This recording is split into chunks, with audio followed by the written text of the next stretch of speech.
I remember the first time I saw it. I was flying by helicopter over the Badia. And then in all this desert, I look down and see a tree, absolutely alone. No other trees, no fields, no water. You think it's a miracle any living thing can survive here. Of course I realized what it was. It's unique.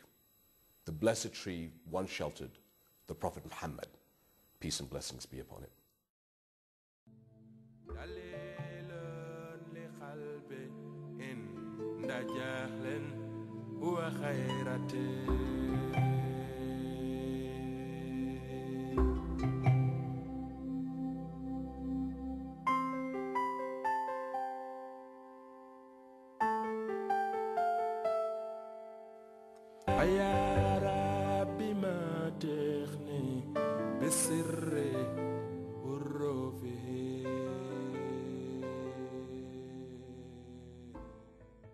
So we find one of the most extraordinary events really in the life of the founder of Islam is the story that we associate with Bahira the monk.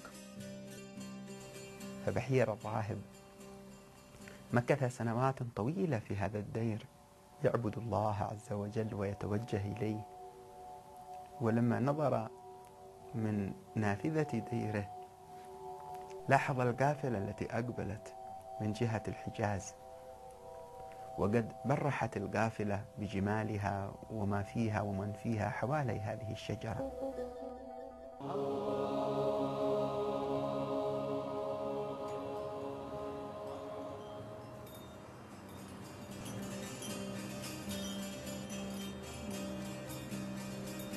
The traditions relate that the meeting between the Prophet and the monk Bahira took place on the road to Bosra, a town in the south of present-day Syria. Recent discoveries in Jordan appear to point to a location that fits this description. Whilst I was working in the Royal Archive, which hadn't been documented and hadn't been sorted out ever, so we just had thousands of papers everywhere, going back decades, one of the researchers came across a series of papers which were the records of my great-grandfather, King Abdullah I. And one of the first things he did when he came to Jordan and assumed the throne was to do a survey of all the holy sites in Jordan. This document had been completely lost. We had a royal committee for the preservation of the holy sites, which I was a member of. And in that survey I found mention of this tree.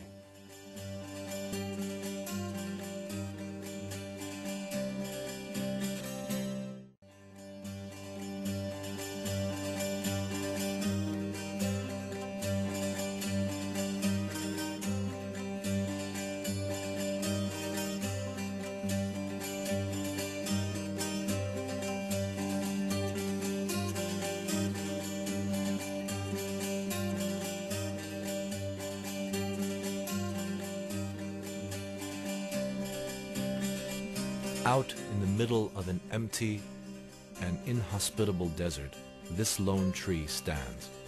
It is the only tree within hundreds of square kilometers. And the most stunning thing about the tree is that the Prophet sitting under it and it's reacting to the Prophet makes it the only living terrestrial witness to the Prophet. What we would call in Arabic Sahaba. That tree is the only Sahabi remaining on earth.